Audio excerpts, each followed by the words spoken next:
taga Pilipinas. Kaya inaanyayahan po namin kayo kung ang ating dating presidente Erap Estrada na-impeach o na people's power dahil lang sa weteng money.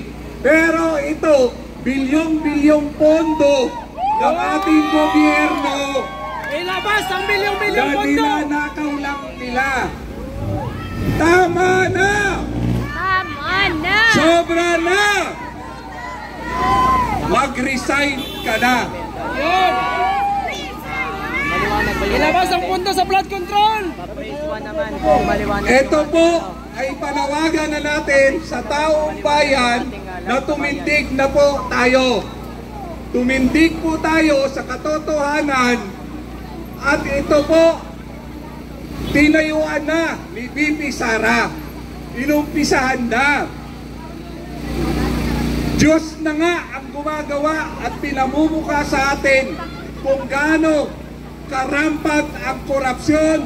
Tingnan nyo ho, lahat ng proyekto na pinondohan ng bilyong-bilyong piso, lahat po ay ampaw.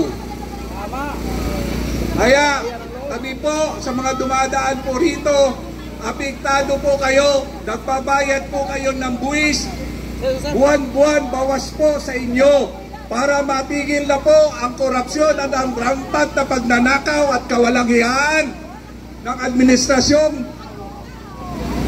Marcos. Magkaisa na po tayo. Huwag po natin hayaan na lalo tayong lalapastanganan ng mga walang hiyang Marcos pong ito. So sana po umpisahan natin ang pagkakaisa.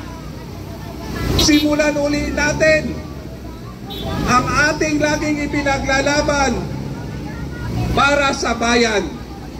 Kaya nananawagan kami sa mga taong may malasakit sa kapwa at may malasakit sa kanyang bayan. Sama-sama ho tayo rito. Ito na ho ang hinihintay natin. Hinihintay natin na may tumindig na leader sa atin. Nakita nyo naman yung interview ng ating VP kung gaano kawalang hiya ang administrasyon po ito. So muli, bayan ko, magkaisa na tayo, alang-alang sa mga mahal natin sa ating pamilya at sa bayan po natin.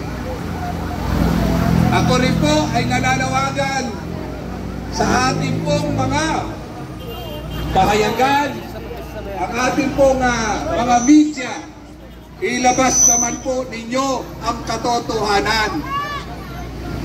Huwag naman po ang pagsisikil ng ating freedom of expression at katotohanan.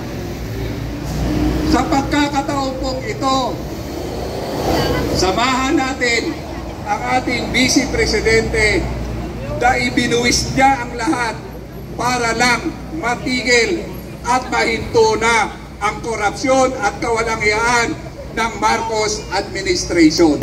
Magandang gabi. Hindi tayo aalis dito hanggang walang nangyayari sa ating mga hinanaing. Palakpakan po natin si Tatay Rani Ludevega. Narinig po natin ang kanyang damdamin na pinahayag sa atin ngayon. Kaya po kung meron pa po ilan dyan na gusto pong maghatid ng kanilang mga saloobin, lumapit lang po kayo. Oo. Okay, at antayin lang po natin yung ilan pa na po pwede po maghayag. Kaya po gamitin po natin yung power po ng ating social media at tri-media para po may palaganap ang ating hinanaing sa layunin po natin na tayo po ay magkaroon ng kasaganahan at kapayapaan. Kayo ba ay nagsasawa na sa kahirapan? Gusto nyo na sila lang ba nag-e-enjoy sa kayamanan ng ating bansa? Tulong-tulong tayo, iparamdam sa kanila na tama na, sobra ng kahirapan ito. Dapat natin naman bigyan ng halaga. Ang ating mga maralita dahil sila po ay patuloy na umaasa na magkaroon ng pagbabago, lalo higit po sa bansang ito. dahil po hindi natin deserve ang ganitong uri po ng buhay. Marami pa rin po sa atin ang walang health card. Na patuloy na naghihirap sa sitwasyong ganito. Kaya po, gawin po natin kung ano po nararapat. Parang magpa-picture ka lang ako dito sa inyo na ganito natin lang. sa ating Parang sa mga live. namumuno na tayo po ay talagang sawang-sawa na rin sa ganitong Kunin ko lang sitwasyon. itong anak ko na. Kaya po, ang paanyaya po namin, kung ilan po sa inyo dyan na gusto po maghayag sa kanya sa looben, welcome po kayo. Ay, Ma'am Saya Senpai. Para po marinig namin ang inyong mensahe, hindi lang po para sa amin, kundi para po sa mga taong nag-aantay na ng tama at totoong pagbabago para naman tayo po makaramdam ng ginhawa dahil sobrang kahirapan na po ang ating Nakuha, nararamdaman sis, sa ating yung lipunan. kung ano yan. Nasaan na po yung mga binoto natin na dapat magtanggol sa atin? Iba po ang kailang pinagtatanggol. Yung laman ng pulsa nila ang kailang pinagtatanggol. Kaya ito po, nararamdaman pa rin po natin ang hirap ng buhay. Ayan, yung mga nakasulat sa hawak nila, guys. Ipinapakita nila sa mga motorista na dumadaan dito. Tama na, kurap, alis na, pahirap kayo sa bayan. Dapat ay magkaroon Dito, tingnan natin. Oh, Marcos resign now. Marcos resign now. Tatay noon, BBM ngayon, pahirap sa bayan. ng mensahe. Lumapit na po kayo dito para ating marinig. Marcos, salot sa bayan.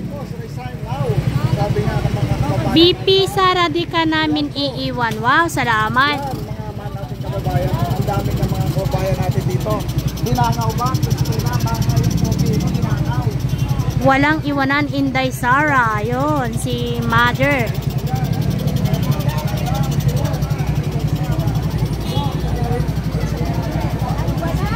Tama na, kurap. Talagang kurap, guys. Bilyon-bilyon yung ninanakaw sa kaban ng bayan.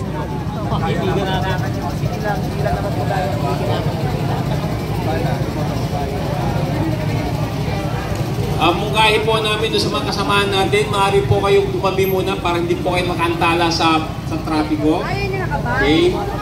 Huwag po tayo maging sagabal kasi lalong higit po baka meron po silang ipapasok ng pasyente. Tabi, sir. Okay? Kaya kinakailangan po tumabi po tayo, gumilid po tayo. Okay? Ayan ang nanay niyong JM. Ang matapang na maisog. Ayan, guys, ah. Baka may gusto ka daw sabihin. Tumitrending to, guys. Basahin nyo na lang nakasulat dito. Hindi, doon. Kumay. Basahin nyo na naman nakasulat dito. Ito, yung ginagaway, inaway. Yan. Ito na lang ang basahin nyo dito. Hindi na kailangan magsalita. Ito ang nakasulat dito sa malaking kartulina na to. Ito ang patunay na kailangan na natin ng suporta si Bibi Sara. Ito, laban to para sa bayan, hindi para sa akin to. Hindi ako nandito para sa sarili ko. Nandito ako para sa mga anak ko na lalaki pa at mag-aaral at magtatapos at magkakaroon ng apo ako sa kanila. Ayaw kong mapaniwala ang kinabukasan nila. Tama no? Palagpagan na niya. Ano pangalan mo, ate? JM Vlogs mo, kailan pa tayo magsasalita kung wala na, lugmok na ang Pilipinas? Na alam naman natin na ang talagang administrasyon na to walang ginagawa para sa taong bayan. Ang kanilang pinaglilingkuran ay ang mga oligarko na mayayaman negosyante, ewan ko, gusto ko magbura talaga. Yan ang lodi natin. Loading natin to si JM Vlogs. Oh, bagsakan mo na! Pakawalan mo na! Tirahin mo. Huwag mo na pigilan! Gusto nila tirahin ko daw no? Hoy, kayo mga mga putang ina ninyo! Mga estupido! Stupid! Loyalistang MPA! Stupid! Estupido!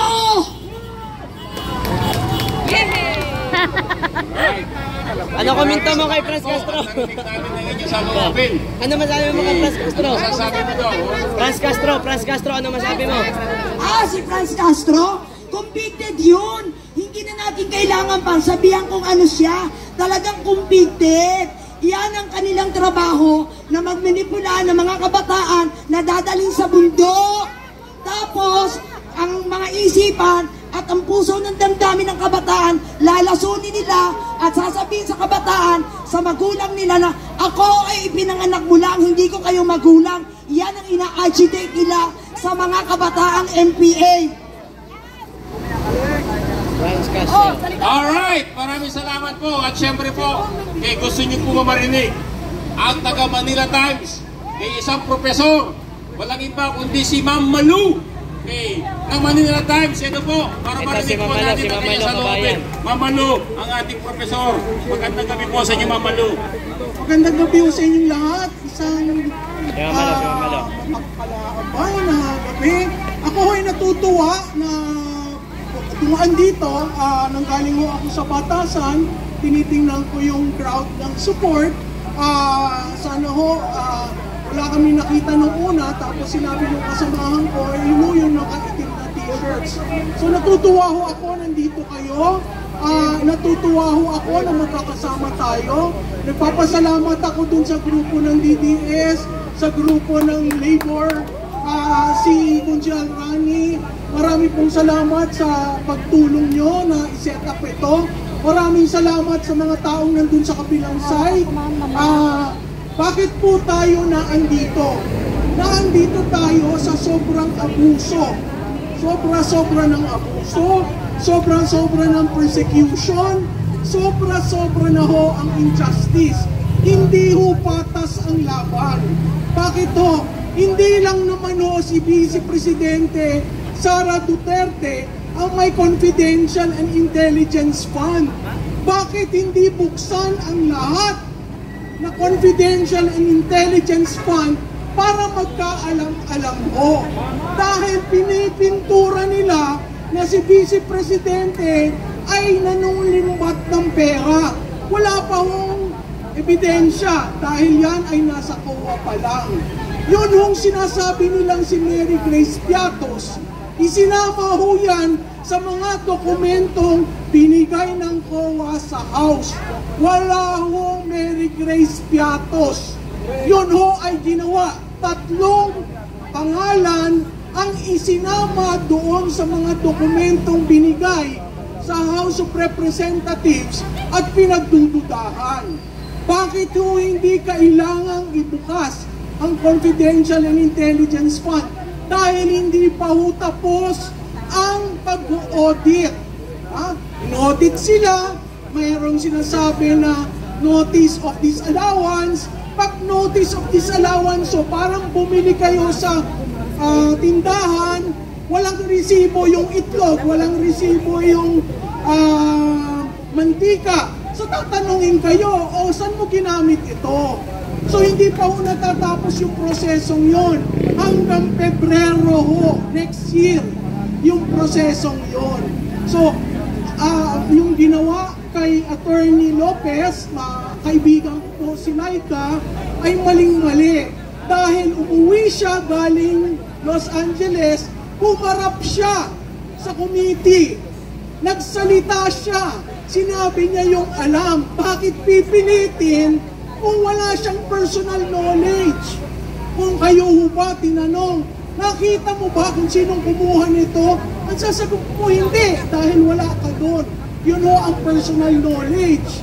Pangalawa, sinagot ho niya, magmula alas 10 hanggang 5 o'clock, isa-isa ang mga questions ng mga kongresista.